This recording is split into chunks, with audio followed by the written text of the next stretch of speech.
मेरा नाम रमेश है। मैंने अपनी ज़िंदगी में पहली बार एक ऐसा हादसा देखा था जिसको मैं आप लोगों के साथ शेयर करना चाहता हूँ। इस हादसे से कई जिंदगियों पर असर पड़े थे। मैं अभी पढ़ाई कर रहा था। मेरे माता पिता चाहते थे कि मैं पढ़ लिख कर किसी काबिल बन जाऊं, क्योंकि मेरे 2 बड़े भाई थे और दोनों ही बिल्कुल नकारा थे। उन दोनों ने हमारे घर के हालात को काफ़ी अच्छी तरह से बिगाड़ दिया था, क्योंकि दोनों ही गलत संगतों में चले गए थे। हम 3 भाई थे। लोग मेरे पेरेंट्स से कहते थे कि आप लोग तो बड़े खुशनसीब हो जिनको 3-3 बेटे नसीब हुए हैं, क्योंकि लड़कों को तो लोग समझते हैं कि वो घर की सारी जिम्मेदारी को उठा लेते हैं। अगर मेरे माता पिता की 3 बेटों की जगह 3 बेटियां होती तो शायद लोग उन पर तरस खाकर कहते कि भगवान ने बेटियां दी हैं, इनका इकलौता पिता इन लोगों का खर्च कैसे पूरा कर रहा होगा। ये बात तो सूट भी करती थी, लेकिन जब लोग मेरे पेरेंट्स से कहते थे कि आपके तो मज़े हैं, आपके तीनों बेटे आपको अपनी कमाई लाकर देते होंगे, ये बात मेरे माता पिता को कुछ हजम नहीं होती थी, क्योंकि मेरे दोनों भाई कामचोर थे और गलत लड़कों के साथ बैठकर सिगरेट पीते थे और लड़कियों को छेड़ते थे। उनको कोई काम धाम नहीं था, जबकि मैं बचपन से ही अपने नाना नानी के यहाँ पर रहा था। मेरी परवरिश उन्होंने ही की थी। मैं जब छोटा था, नाना तो तभी इस दुनिया को छोड़कर चले गए थे, लेकिन जब मैं जवान हो गया तो एक दिन नानी भी इस दुनिया को छोड़कर चली गई। अब शायद नानी के घर पर मेरा अपना कोई नहीं बचा था। जो प्यार नाना नानी करते थे वो प्यार हर मामा या मामी नहीं करते। वैसे तो मेरे मामा मामी बहुत अच्छे थे, लेकिन मैं उन लोगों पर बोझ नहीं बनना चाहता था। इसलिए मैं अपनी नानी के घर से अपने माता पिता के पास आ गया था। हालांकि मेरी पढ़ाई लिखाई का सारा खर्चा मेरे पिता ही नानी के घर भेजते थे। मेरे माता पिता मुझसे बहुत खुश रहते थे और उन लोगों को मुझसे बहुत सारी उम्मीदें थीं। वो चाहते थे कि मैं पढ़ लिख कर नौकरी करूं और उन लोगों का सहारा बनूं, जबकि मेरे दोनों बड़े भाई उन लोगों को काफ़ी हद तक परेशान कर चुके थे और उनको बीमारी की कगार तक ला चुके थे। वो दोनों अपनी औलाद के बिगड़ने की वजह से बीमार रहने लगे थे, लेकिन मैं उनकी परेशानी को अच्छी तरह से समझता था। इसलिए मैंने फैसला किया था कि मैं अपने पेरेंट्स का आज्ञाकारी बेटा बनकर दिखाऊंगा। भले से ही उन लोगों ने मेरी परवरिश सिर्फ 7 साल तक ही की थी, लेकिन कहलाया तो मैं उनका ही बेटा जाऊंगा और हूँ भी उनका ही। इसलिए मुझे उनकी बहुत फिक्र थी। मुझे शुरू से ही जानवरों से बहुत प्यार था। मेरी पढ़ाई पूरी होने वाली थी। वैसे तो मैं डॉक्टर बनना चाहता था, लेकिन सबसे ज़्यादा इंटरेस्ट मुझे जानवरों में था। मेरी पढ़ाई पर मेरे माता पिता ने काफ़ी सारे पैसे खर्च किए थे। ये तो अच्छा था कि मेरे पिता की काफ़ी सारी ज़मीनें थीं, उनको बेच कर वो गुजारा कर रहे थे। अगर वो भी नहीं होती तो शायद हम लोग जल्दी ही सड़क पर आ जाते। मुझे जानवरों में सबसे ज़्यादा घोड़ा पसंद था। इसी वजह से मेरी पढ़ाई पूरी होते ही मुझे जानवरों के डॉक्टर के पास नौकरी मिल गई थी। इससे पहले मैंने कोई नौकरी नहीं की थी, सिर्फ मैं पढ़ाई ही कर रहा था। मैं इंसानों का डॉक्टर बनना चाहता था। जानवरों का डॉक्टर बनने से पहले मैंने एक अस्पताल में नौकरी करना शुरू किया था। मुझ में जानवरों का इंटरेस्ट देखते हुए वहाँ आने वाले एक जानवरों के सर्जन ने मुझे अपने पास असिस्टेंट रख लिया था। वो कहता था कि तुम जैसे लोग ही जानवरों की हिफाजत कर सकते हैं, जिनके अंदर जानवरों के दुख दर्द समझने की ताकत हो, जो जानवरों की फीलिंग्स को अच्छी तरह से समझ सकें और उनके साथ नरमी से बिहेव कर सकें, जिन्हें जानवरों से प्यार हो। ऐसे ही डॉक्टर जानवरों का अच्छे तरीके से इलाज कर सकते हैं। मैं आज भी अपने क्लिनिक में मौजूद था। मैं क्लिनिक की सफाई कर रहा था। हमारे क्लिनिक में ज़्यादातर छोटे छोटे जानवर ही लाए जाते थे। कोई अपना कुत्ता लेकर आता था तो कोई अपनी रशियन कैट हमारे पास इलाज के लिए लेकर आता था। मेरी इस नौकरी से मेरे माता पिता भी बहुत खुश हुए थे। मैं अपनी सैलरी जाकर अपने माता पिता के हाथ में रखता था तो मेरे पिता गर्व महसूस करते थे। उनका कहना था कि आज पहली बार अपनी ज़िंदगी में अपनी औलाद की कमाई मेरे हाथ पर आई है, और वो बहुत ज़्यादा खुश थे। खुशी की वजह से उनकी आंखों में आंसू भी आ गए थे। मैंने उन्हें तसल्ली दी थी कि मैं अपने दोनों भाइयों जैसा नहीं हूँ। मेरी वजह से कभी आपको कोई तकलीफ नहीं होगी। आज हमारे क्लिनिक में एक ऐसा नज़ारा देखने को मिला था जिसे देखकर मेरे होश उड़ गए थे। मेरी नज़र बाहर पड़ी तो एक छोटा सा लड़का, जिसकी उम्र लगभग 12 से 14 साल के करीब होगी, वो एक बीमार सी घोड़ी को लेकर आया था। घोड़ी को खड़ा हुआ देखकर ऐसा महसूस हो रहा था कि वो बहुत ज़्यादा तकलीफ की शिकार है। मैंने जब उसे देखा तो हैरान रह गया था। आज से पहले मैंने किसी जानवर की आंखों में इतनी तकलीफ नहीं देखी थी। उसकी आंखों में मुझे गम भी नजर आ रहा था, जैसे कि वो अपने मालिक से रिक्वेस्ट कर रही है। मैं जब बाहर आया तो वो लड़का रो रहा था। मैंने उससे पूछा कि क्या हुआ है बेटा, तुम क्यों रो रहे हो? तो वो कहने लगा, मेरी घोड़ी के साथ बहुत बड़ा अत्याचार हो गया, मगर मैं इस बारे में कुछ नहीं कह सकता। आप मेरी घोड़ी का इलाज कर दो। मैंने उसे चौंकते हुए सवाल किया था कि तुम्हें इतनी कीमती घोड़ी किसने दी है, क्योंकि उस लड़के की हालत तो मजदूरों जैसी लग रही थी, जबकि उसके पास मौजूद घोड़ी काफी ज्यादा महंगी थी। मुझे जानवरों का बहुत शौक था, इसीलिए मुझे जानवरों के बारे में काफी सारी जानकारियां भी थी।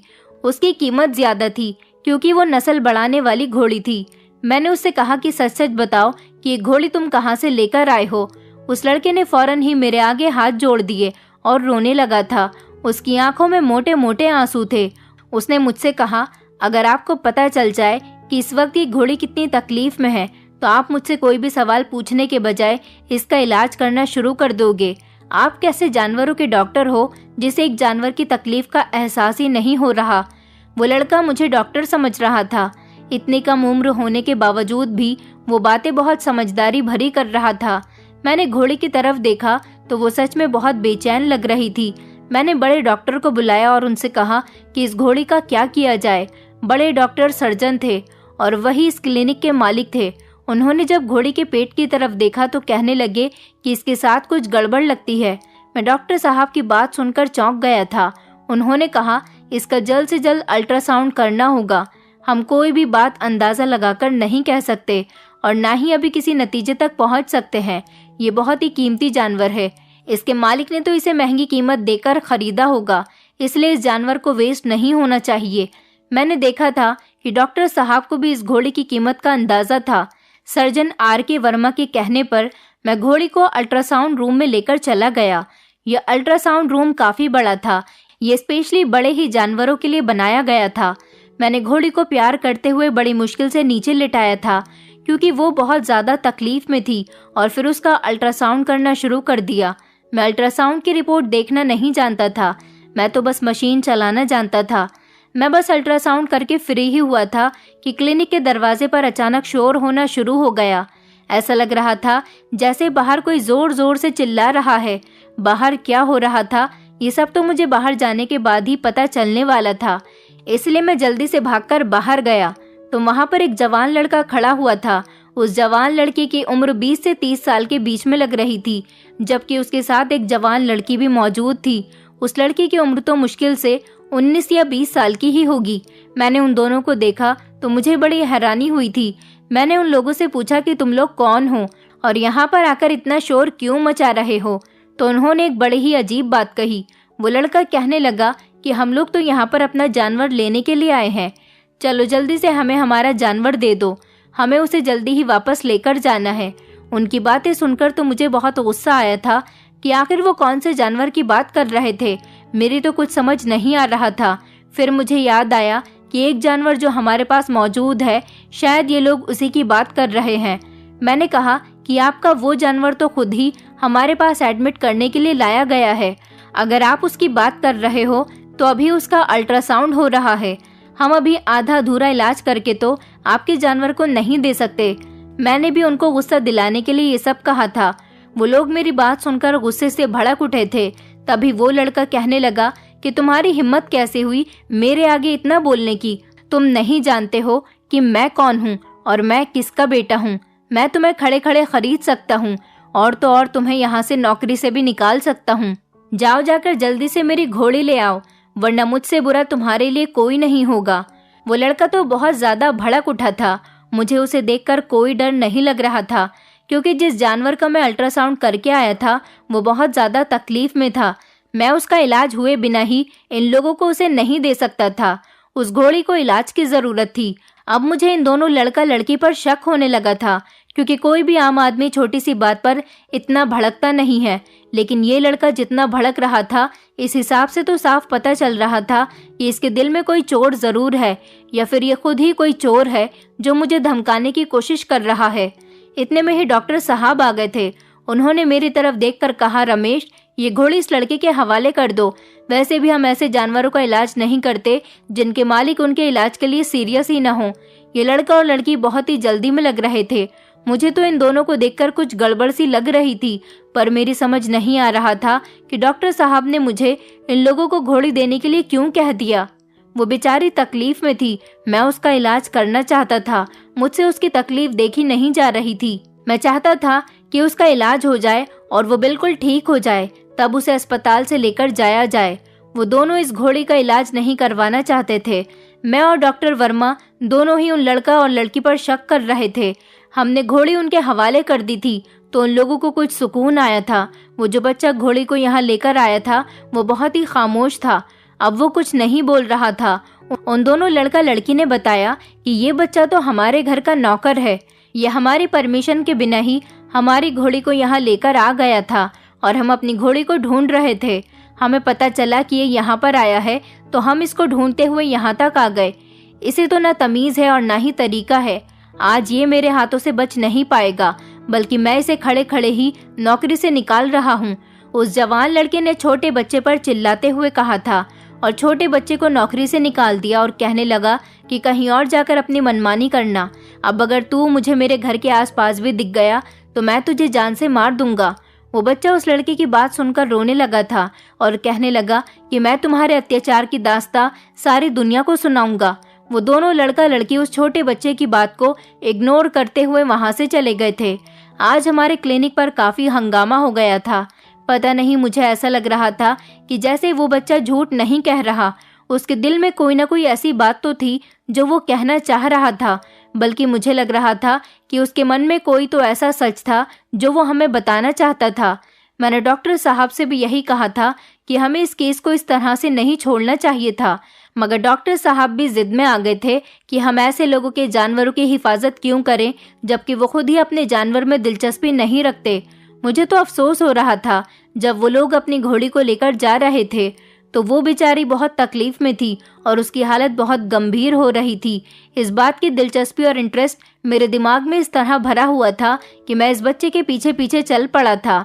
डॉक्टर वर्मा मेरी आदत को अच्छी तरह से जानते थे, इसलिए उन्होंने मुझे रोकने की कोशिश नहीं की थी। फिलहाल मैं इस लड़के के पीछे पीछे चला गया था और देखना चाहता था कि आखिर ये कहाँ जा रहा है। थोड़ी दूर जाकर वो एक जगह पर बैठ गया था और वहां बैठकर बुरी तरह से रोने लगा।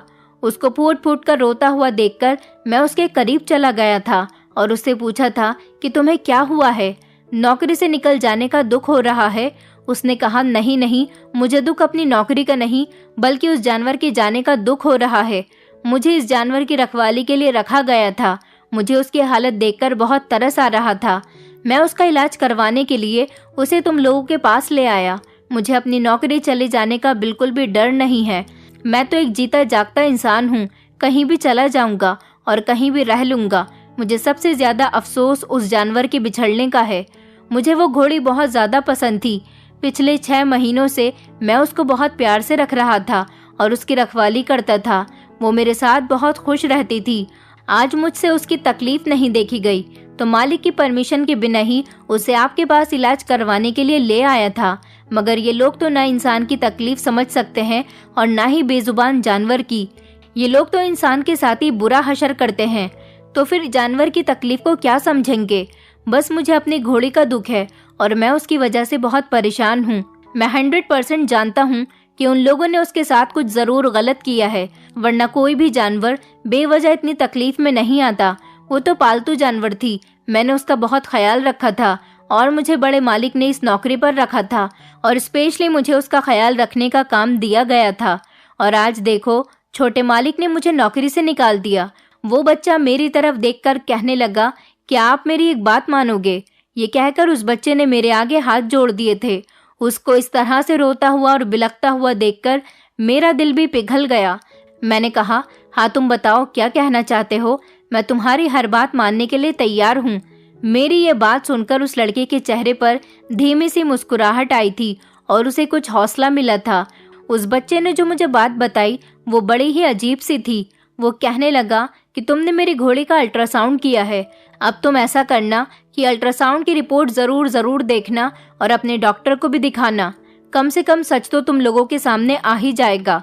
अगर तुम ऐसा नहीं कर सकते और तुम्हारे अंदर हिम्मत नहीं है ऐसा करने की, तो तुम वो रिपोर्ट आते ही पुलिस को दे देना। जानवर के साथ भी बुरा करने का हक इंसान को नहीं है। आखिर जानवर भी तो एक इंसान के जैसा ही होता है, उसको भी तकलीफ होती है, उसके अंदर भी फीलिंग्स होती हैं। उस बच्चे की बातें तो बिल्कुल ठीक थीं। मुझे अब सच में उस कपल पर शक होने लगा था जो यहाँ से घोड़ी को लेकर गए थे। मैंने उस बच्चे से कहा, तुम मुझे उन दोनों के घर का पता दे दो, अगर कोई बात हुई तो हम उन तक आसानी से पहुँच सकेंगे।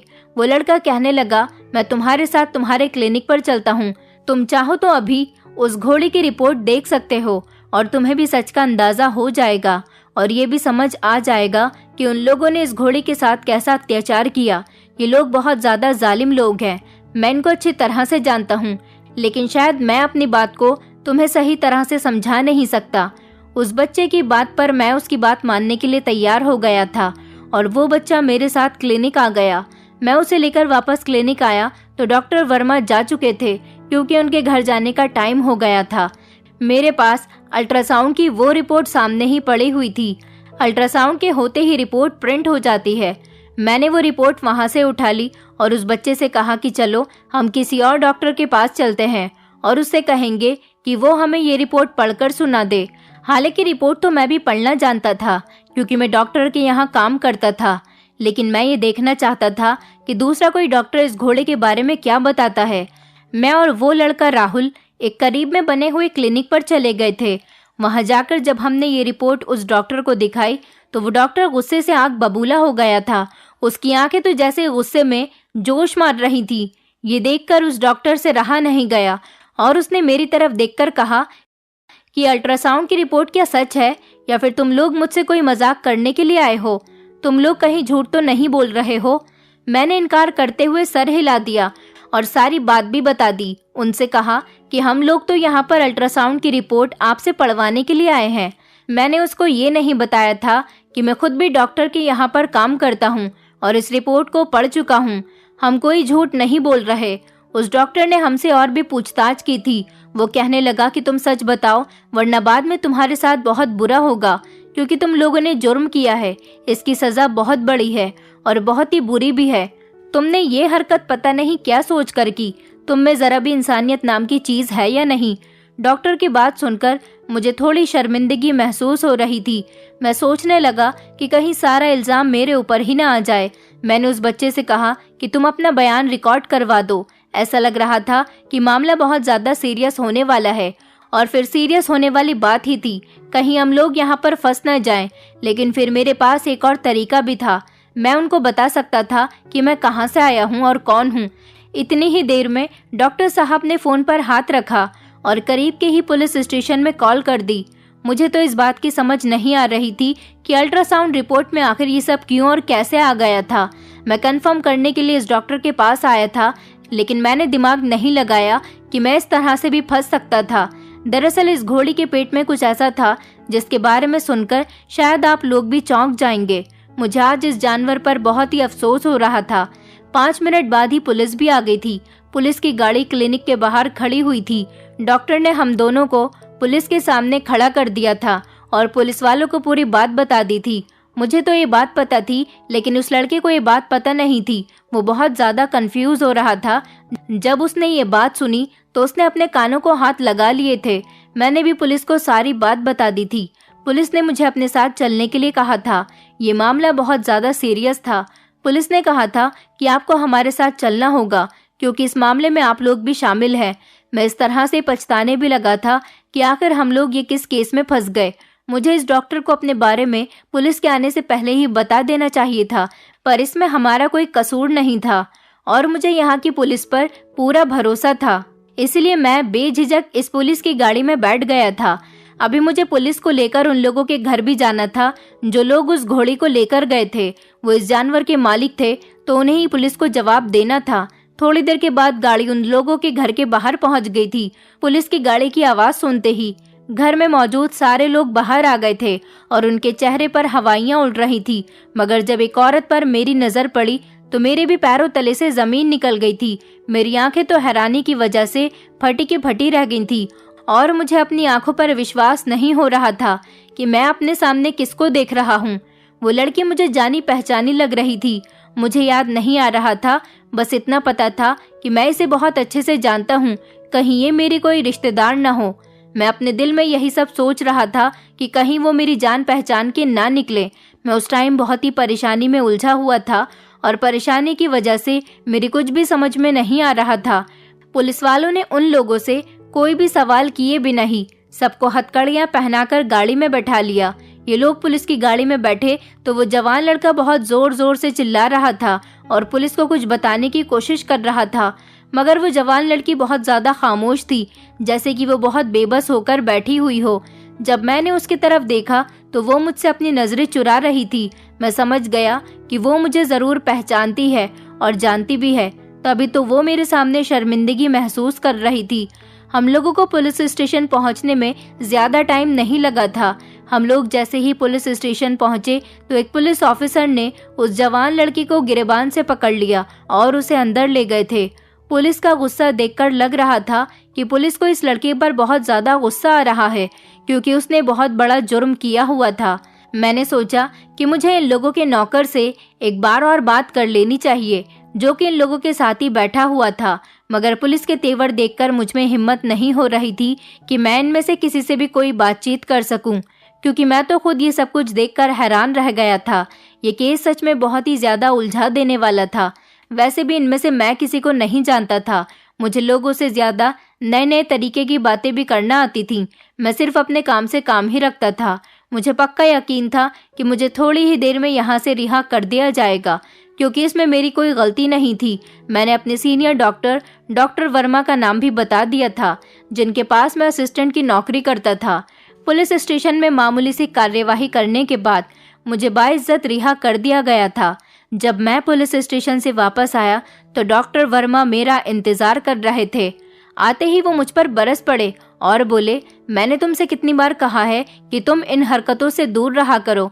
तुम जानते भी हो कि तुम्हारी इन हरकतों से हमारे क्लिनिक का नाम बदनाम हो सकता है, मगर तुम ऐसे हो ही नहीं कि तुम मेरी बात मान लो। अगर आगे से तुम बाज नहीं आए तो मैं तुम्हें नौकरी से निकाल दूंगा। जानते भी हो कि उस लड़के के साथ क्या हुआ जो अपनी घोड़ी यहाँ से लेकर गया था। मैं समझ नहीं पा रहा था कि डॉक्टर वर्मा किस तरह की बात करने की कोशिश कर रहे हैं। मैं उनकी बात को समझ नहीं पाया था और सर हिलाने लगा तो वो कहने लगे कि उस लड़के ने बहुत बड़ा गुनाह किया है, और तो और मेरे पास वो अल्ट्रासाउंड रिपोर्ट भी नहीं है कि मैं देख सकूं कि आखिर उसने ऐसा कौन सा जुर्म किया है। मगर पुलिस स्टेशन में मुझे यही बताया गया कि उस लड़के के जुर्म की सजा फांसी से कम नहीं है और वो इस दुनिया में नहीं रह सकता, क्योंकि आरोपी लोगों के लिए इस दुनिया में कोई जगह नहीं है। इस बात ने तो मुझे हैरान कर दिया था। मैं सोच भी नहीं सकता था कि उस घोड़ी का मालिक इतना बड़ा गुनाह कर देगा कि उसे इस दुनिया से ही जाना पड़ेगा और अपनी जिंदगी से भी हाथ धोना पड़ जाएगा। मैंने डॉक्टर वर्मा से किसी तरह की कोई बातचीत नहीं की थी और ना ही कोई जिद की थी और ना ही उनसे पूछा कि असल बात क्या है, क्योंकि मैं पहले से ही इस बात को जानता था। उनको मैंने ऐसे ही रिएक्ट करके दिखाया जैसे मैं कुछ नहीं जानता हूँ। एक बार मैं उनकी बात ना मानकर उनके गुस्से में बढ़ावा पैदा कर चुका था, लेकिन अब मैं ये नहीं चाहता था कि अगर उन्हें पता चल गया कि वो रिपोर्ट मैंने ही उनके लैब से उठाई थी और तो और मैं ही पुलिस स्टेशन गया था, तो इस बात पर उन्हें और ज्यादा गुस्सा आ जाएगा। मैं उन्हें और ज्यादा तंग नहीं करना चाहता था, मगर मेरे दिल में बहुत सारे सवाल पैदा हो रहे थे। मैं बस ये जानना चाहता था कि आखिर उस आदमी ने ऐसा क्यों किया था। लेकिन फिलहाल अभी मेरे घर पर मेरे पिताजी की तबीयत ठीक नहीं चल रही थी, इसलिए मैं इस मामले को और ज्यादा नहीं बढ़ाना चाहता था और इधर डॉक्टर वर्मा को भी मैं और ज्यादा गुस्सा नहीं दिलाना चाहता था।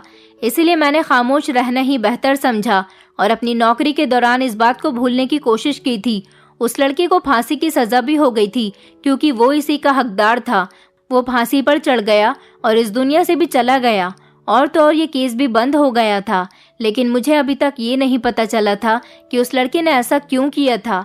ना ही मैं डॉक्टर वर्मा से इस बारे में कुछ पूछ सकता था और ना ही इस बारे में कोई डिस्कशन कर सकता था, क्योंकि अभी उनको मेरी करतूत के बारे में नहीं पता था। दिवाली की छुट्टियां हुई तो डॉक्टर वर्मा ने मुझे मेरी ईमानदारी के बदले में कोई इनाम देने का पूछा था। मैंने उनसे कहा था कि मैं कुछ दिनों की छुट्टियों पर अपने माता पिता के साथ रहना चाहता हूँ। सच कहूँ तो मेरे माता पिता की तबीयत इन दिनों ठीक नहीं चल रही। मैं कुछ दिन उनके साथ रहना चाहता हूँ, मगर मैं ये नहीं जानता था कि अपने घर में कुछ दिन परमानेंट रहने पर मुझे इस सच्चाई के बारे में पता चल जाएगा, जिसने नौकरी करते हुए लगातार मुझे इस उलझन में उलझाए रखा था। मैंने डॉक्टर वर्मा से 15 दिन की छुट्टी ले ली थी और मैं 2 दिन से लगातार अपने घर में ही था। मुझे मेरी मम्मी ने बताया था कि मेरे चाचा की बेटी सोनाक्षी, जो इन दिनों हमारे ही शहर में रह रही है, वो आज हमारे घर पर आने वाली है। सोनाक्षी जब हमारे घर पर आई तो मैं उसे देखते ही पहचान गया था। वो मेरे चाचा की बेटी थी। मेरे चाचा तो दुबई में रहते थे और वो भी उनके साथ वहीं पर रहने के लिए चली गई थी, लेकिन उसे तो मैंने अपने शहर में ही देखा था। और मेरी माँ बता रही थी कि वो दुबई से ही आज हमारे घर आ रही है। उसने मुझे देखा तो वो मुझसे इस तरह से छुप रही थी जैसे उसे मुझसे कोई नुकसान पहुंचा हो। मैं उसे बड़ी हैरानी से देख रहा था। सोनाक्षी से बातचीत करना मेरे लिए कोई मुश्किल काम नहीं था। मैं उसे पहले भी जानता था, लेकिन काफी सालों से मेरी उससे मुलाकात नहीं हुई थी, क्योंकि वो मेरे चाचा की बेटी थी और मेरे घर पर कभी कभी आ जाया करती थी। लेकिन मैं तो परमानेंट अपनी नानी के घर पर ही रहा था। मेरे चाचा की फैमिली दुबई में चली गई थी, इसलिए मेरी सोनाक्षी से मुलाकात काफी सालों बाद हुई थी। वो मुझसे बात नहीं करना चाहती थी तो मैं भी खामोशी रहा, लेकिन फिर उसकी बेचैनी उसको मेरे पास खींच ही ले आई थी। पता नहीं उसे किस बात की बेचैनी हो रही थी। वो बार बार मुझे देखती और ऐसा लगता जैसे वो मुझसे कोई बातचीत करना चाहती हो। तभी मैंने उससे पूछा कि क्या बात है, तुम मुझसे कुछ कहना चाहती हो? तो वो मेरे आगे हाथ जोड़ने लगी और कहने लगी कि भगवान के लिए मेरा ये राज अपने पास ही रखना। प्लीज अपने मम्मी पापा को इस बारे में कुछ मत बताना कि तुम मुझे पहले भी इस शहर में देख चुके हो। किसी को मत बताना कि तुमने मुझे वहां पर देखा था, क्योंकि तुम्हारे मम्मी पापा को क्या, बाकी सारे रिश्तेदार भी यही जानते हैं कि मैं अभी भी दुबई में ही हूँ। प्लीज किसी को मत बताना कि तुमने मुझे किस हालत में देखा था, और वो घोड़ी वाली बात भी किसी को मत बताना, वरना मेरा जीना दुश्वार हो जाएगा। मैं सोनाक्षी को बड़ी हैरानी से देखने लगा था। मैंने उससे कहा कि आखिर उस घोड़ी की मौत से तुम्हारा क्या ताल्लुक है, और वो लड़का, उसके साथ तो तुम ऐसे थे जैसे वो तुम्हारा हस्बैंड हो। वो कहने लगी, हाँ बात ऐसी ही थी, मैं उसके साथ घूम रही थी, पर मैं उसकी पत्नी नहीं थी, वो मेरा हस्बैंड नहीं था। तुम ये बात यहाँ किसी को बताओगे तो मेरे लिए जीना दुश्वार हो जाएगा। भगवान के लिए तुम ये सीक्रेट अपने पास ही रखना, क्योंकि तुम्हारे दिमाग में सब जानने के लिए बहुत सारे सवाल होंगे, और तुम ये भी जानना चाहते होगे कि उस घोड़ी के साथ मेरा क्या संबंध था। इसलिए मैं तुम्हें सच सच बता दूंगी। मेरे दिल में बहुत सारे एहसास थे। मैंने जो किया मुझे उनका अफसोस सारी जिंदगी रहेगा, मगर क्या करती, एक औरत भी तो मर्द की बातों में आ जाती है और बेवकूफ बन जाती है, मोहब्बत की झांसे में आसानी से आ जाती है। मैंने जिंदगी में कभी भी नहीं सोचा था कि मैं किसी ऐसे इंसान के बहकावे में आ जाऊंगी, मगर तुम खुद ही देख लो कि मैं आज किस हालत में तुम्हारे सामने खड़ी हुई हूँ। जब हम लोग दुबई गए थे तो मुझे रोहन से प्यार हो गया था। ये इंडियन था, इसलिए मैंने इस पर आसानी से भरोसा कर लिया। इसने मुझे अपने प्यार के जाल में फंसा लिया था। हालांकि मेरे माता पिता इससे मेरी शादी करने पर तैयार नहीं हो रहे थे, इसलिए मैं रोहन के साथ भागकर इंडिया आ गई थी। इस बारे में किसी को नहीं पता था कि मैं उसके साथ भागकर कहाँ गई हूँ। मैं घर पर लेटर लिखकर छोड़ आई थी कि मुझे ढूंढने की कोशिश मत करना, वरना मैं अपनी जान ले लूंगी। जब रोहन मुझे यहाँ पर लेकर आया तो उसने मेरे साथ शादी नहीं की, बल्कि मेरी इज्जत का गलत फायदा उठाया था। उसने दुबई में कहा था कि वो मुझसे शादी करेगा, लेकिन जब वो मुझे यहाँ लेकर आया तो बिना शादी किए ही मैं और रोहन एक बच्चे के माता पिता बन गए थे। वो मुझसे कहने लगा कि ये बहुत गलत हो गया, मैं इस तरह से तुम्हारे साथ नहीं रह सकता। अगर मेरे पेरेंट्स को इस बारे में पता चल गया तो मेरे पेरेंट्स हम दोनों की जान ले लेंगे। रोहन ने मेरे बच्चे को मौत की वादी में उतार दिया था। मैं अपने बच्चे को बचाने के लिए बहुत रोई थी, लेकिन उसने मेरी कोई बात नहीं सुनी, और आगे की बात सुनकर तो तुम यकीन नहीं कर पाओगे कि उस बच्चे को लोगों की नज़र से छुपाने के लिए, जब उसे कोई ठिकाना नहीं मिला कि इस बच्चे को लोगों की नज़र से छुपा सकें, तो उसने मेरे बच्चे के टुकड़े टुकड़े करके अपनी घोड़ी के चारे में मिलाकर उसे खिला दिया। क्योंकि आज तक न जाने ऐसे कितने हादसे हो चुके हैं कि कोई भी अगर किसी की लाश को छुपाने की कोशिश करता है तो पुलिस उसे ढूंढ ही निकालती है। लेकिन रोहन इस प्लान में भी फेल हो गया था। तुम जो अल्ट्रासाउंड की रिपोर्ट डॉक्टर के पास लेकर चले गए थे, अपने इस राज को छुपाने के लिए ही तो उसने इस जानवर का इस्तेमाल किया था। मेरे बच्चे के मांस के टुकड़े जब चारे में मिल गए तो घोड़ी ने उसको खा लिया था। उसके बाद ही उसकी तबीयत बिगड़ गई और जब तुमने अल्ट्रासाउंड किया तो अल्ट्रासाउंड रिपोर्ट में मेरे बच्चे के मांस के टुकड़े घोड़ी के पेट में साफ नजर आने लगे थे। मैंने उसे बताया कि बात मैं अच्छे तरीके से जानता था कि घोड़ी के पेट में इंसान के मांस के टुकड़े हैं, लेकिन अभी मैं ज्यादा परफेक्ट असिस्टेंट नहीं हूँ, इसलिए अपनी इस बात को कंफर्म करने के लिए मैं दूसरे डॉक्टर के पास उस अल्ट्रासाउंड रिपोर्ट को नौकर के साथ लेकर चला गया था। सोनाक्षी ने बताया कि वो घोड़ी रोहन के पिता की थी और उसकी रखवाली करने के लिए उस 14 साल के बच्चे को रखा गया था, क्योंकि वो घोड़ी बहुत ही ज्यादा एक्सपेंसिव थी और रोहन के पिता को जानवर पालने का बहुत शौक था। रोहन ने अपने ही घर के जानवर के साथ ऐसा किया था और उसको उसके किए की सजा मिल गई। रोहन पहले सलाखों के पीछे और फिर कत्ल के जुर्म में इस दुनिया से चला गया, क्योंकि सोनाक्षी ने भी पुलिस को सारी बात बता दी थी, जिसकी वजह से रोहन का बचना तो इम्पॉसिबल हो गया था। वो अपने पिता के सामने उनकी नजरों में गिरना नहीं चाहता था, इसलिए आज वो भगवान की नजरों में भी गिर गया और अपनी जान से भी हाथ धो बैठा। सोनाक्षी अपनी कहानी बताने के बाद बहुत रो रही थी, क्योंकि उसने भी तो अपने माता पिता को रोहन की खातिर धोखा दिया था। सोनाक्षी को मैंने रेंट पर एक कमरा दिलवा दिया। अब वो जॉब करती है और अपने माता पिता से माफी मांगने की काफी कोशिश कर रही है। मैं आप लोगों से रिक्वेस्ट करता हूँ कि उसके लिए प्रार्थना करें। मेरे चाचा चाची उसे माफ कर दें, उसे रहने की जगह दे दें, क्योंकि मोहब्बत में इंसान अंधा हो जाता है और उसे समझ नहीं आता कि वो क्या कर रहा है और क्या नहीं। अब सोनाक्षी से गलती हो गई थी, जिसकी सजा तो उसे मिल गई है, बल्कि बहुत बड़ी मिली है। मैं तो अपनी क्लिनिक वाली जॉब में ही खुश हूँ। मेरे माता पिता भी मेरे ऊपर गर्व महसूस करते हैं। दोस्तों, उम्मीद करती हूँ आपको हमारी कहानी पसंद आई होगी। कहानी पसंद आई है तो वीडियो को लाइक करें, चैनल पर नए हैं तो चैनल को सब्सक्राइब करें और हाँ, नोटिफिकेशन बेल को जरूर दबाएं ताकि अगली अपडेट सबसे पहले आपको मिले।